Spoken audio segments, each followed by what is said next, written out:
子言一行人被传送到一片荒凉的平原上，药老从纳戒中飞出，一把抓住萧炎的脉门。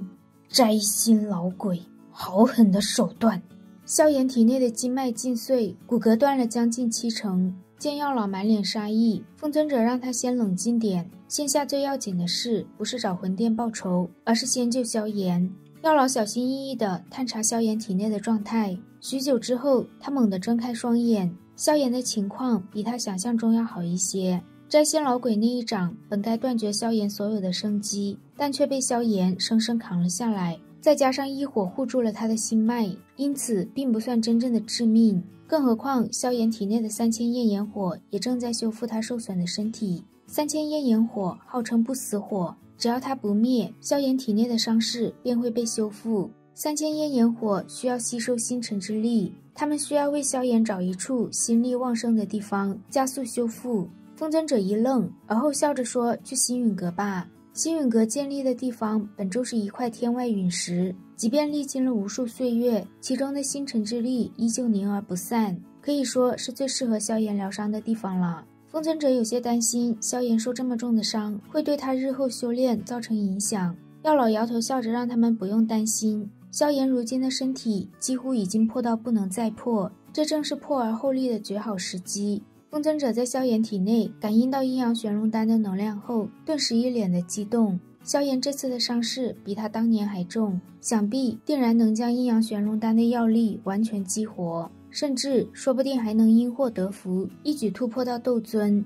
星陨阁外有一个天然的星陨大阵，若是没有专门的进入之法，即便是斗尊强者来了也无法进入。而那里严格来说是一处由陨石心力构建而成的空间，里面的面积和一座城池差不多大。四方阁中，星陨阁的弟子最稀少，但他们每一位阁中弟子的质量都很不错。风尊者等人一进入星陨阁，穆青鸾便出现在众人面前。风尊者指着药老，让他快来见见星陨阁的阁主。穆青鸾见到药老和宗门中的祖师画像一样，连忙行礼。等听到阁主就是名震中州的药尊者，他心头十分震动。药老挥了挥手，说先将萧炎安顿好。穆青鸾见到熊战背上浑身鲜血、气息残存的萧炎，吓了一跳。风尊者叹息一声，跟他说萧炎和魂殿一名5星斗尊硬轰，虽然弄断了人家一只手，但他自己也被打成了重伤。穆青鸾脑瓜子顿时一嗡，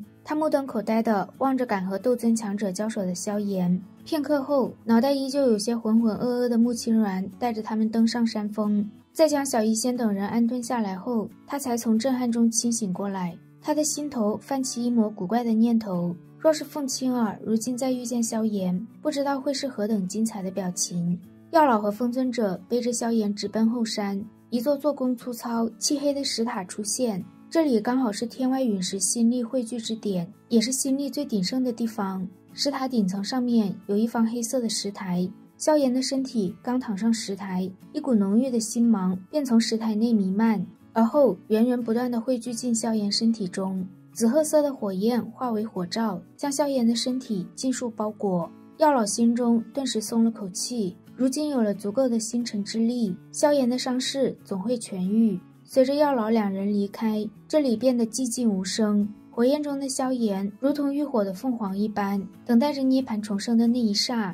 药老一行人的到来让星陨阁变得异常热闹。风尊者召集了所有星陨阁的弟子，宣布阁主回归。对于药尊者的名头，星陨阁中那些初出茅庐的小辈并不陌生，一些辈分高的长老更是满心狂喜。真要论起名气和辈分来，丹塔三巨头都逊色于药老，有他坐镇担任阁主，星陨阁必能再进一步。这一次，药老并未再推辞说自己不当阁主。经历了这些年的事，他也明白，一个人除非强悍到人力不可抗拒的地步，不然的话，一个人和一个势力差距还是很大。当年的他便是吃亏在太过逍遥，才会被魂殿找到机会下毒手。现在即便是为了萧炎，他也必须好好经营星陨阁。见药老并未推辞，风尊者心中也松了口气。他和药老之间是生死之交，一个阁主之位并不算什么，而且药老并不擅长管理之事，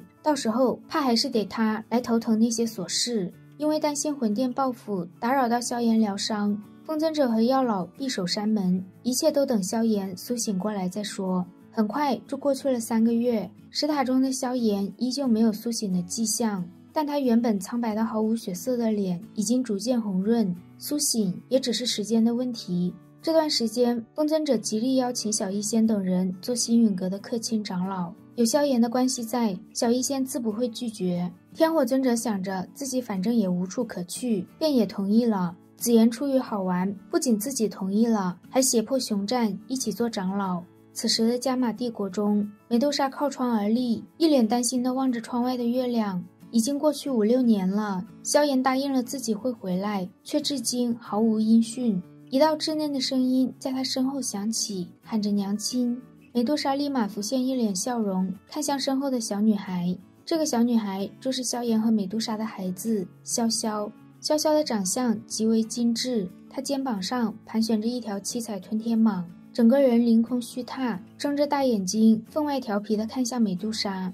小医仙看着浑身缭绕着紫褐色火焰的萧炎，1年过去了，萧炎还没有苏醒。他冲着萧炎低声说：“即便是为了薰儿以及彩铃肚中的孩子，你也不能就这样一睡不醒啊！”说罢，小医仙刚想转身离开，身体却猛地凝固住。就在刚刚，他看到萧炎的手指突然细微地抖动了一下。在临近后山的一处练武场，负手而立的穆青鸾将视线转向后山，他望着那露出半截黑色的石塔。如今再想起萧炎1年前的战绩，他依旧有些震撼。他身后的年轻弟子都在小声议论萧炎这个阁主的亲传弟子。萧炎在石塔一待就是1年，这让星陨阁的弟子们都对他充满了好奇。穆青鸾眉头一皱，制止了他们的议论。就在他们闲扯时，整座山峰突然间抖动了一下，而引起抖动的地方正是萧炎所在的石塔处。石塔的动静引起了星陨阁众多强者注意。风尊者和药老感受到那股恐怖的气息后，眼中满是狂喜。萧炎这家伙终于要醒过来了吗？一股浩瀚的星辰之力自萧炎体内弥漫，笼罩着萧炎身体的紫褐色火焰如同火山喷发般凝聚成了一头足有100丈庞大的紫褐色巨龙。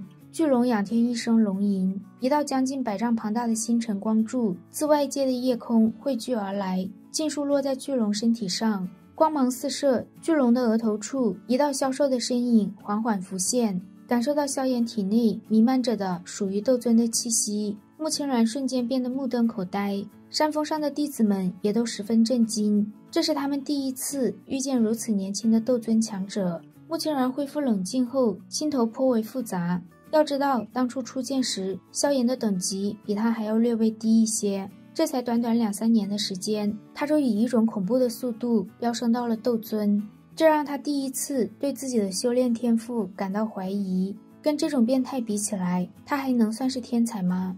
药老满脸欣慰，他和风尊者区萧炎向来善于把握机会，这次若非是借助天外陨石之力，萧炎想要突破，怕是至少要延迟2年的时间。天空上的巨龙彻底消散后，萧炎伸了个懒腰。若是他再次遇见摘星老鬼，凭借着他的实力，摘星老鬼再也奈何不了他。萧炎眼中浮现一抹寒意，这次重伤，他虽然因祸得福，但却也绝不会轻易饶过摘星老鬼。风尊者狠狠拍了拍萧炎的肩膀，这1年，他们着实是被昏迷的萧炎折腾惨了。萧炎望着笑眯眯的药老，眼睛有点红。他这一身本事都是药老亲力所受，药老为了培养他，付出了无数的心血，可他当年却只能眼睁睁地看着药老被魂殿抓捕。药老轻轻拍了拍萧炎，让他不用再想过去的事。萧炎的成长速度远超他的预料，看来魂殿抓他倒是助了萧炎一力。萧炎收拾好心中的情绪后，有些迫不及待地说，他已经吞噬了3种异火，现在已经有能力为他炼制躯体了。看萧炎这么迫不及待，药老心头满是欣慰和暖意。上天让他瞎了1次眼，所幸并未让他再瞎第2次。一旁的风尊者说，炼制躯体的事还不急，药老这次落在魂殿手中，损失了不少本源魂器，在炼制躯体之前，必须先把他损失的本源魂器补足，不然就算得到了肉身，实力也会毫无进展。本源魂器也叫本源灵魂之力，乃是灵魂的命根。魂殿抓捕灵魂，就是想要抽出那些灵魂体的本源魂器。魂气是灵魂的根本，很难受外力改变，但天地间却有2种奇物，拥有着修复魂气的神效。这2种奇物分别是魂因果和玲珑天枝，只要能够得到这2者之一，就能够修复药老损失的魂气。但这2者的罕见程度，比起异火都是有过之无不及。风尊者也只是在古籍上见到过，而在萧炎昏迷的这段时间中，他派出了无数星陨阁的强者，都没有找到这2者的信息。萧炎有些不甘，难道就没有别的办法了吗？就在几人沉默时，一旁星陨阁的长老说，最近闹得沸沸扬扬的远古遗迹中，似乎传出过魂因果的风声。好啦，今天的视频豆豆就讲到这里啦，我们下期再见，拜拜。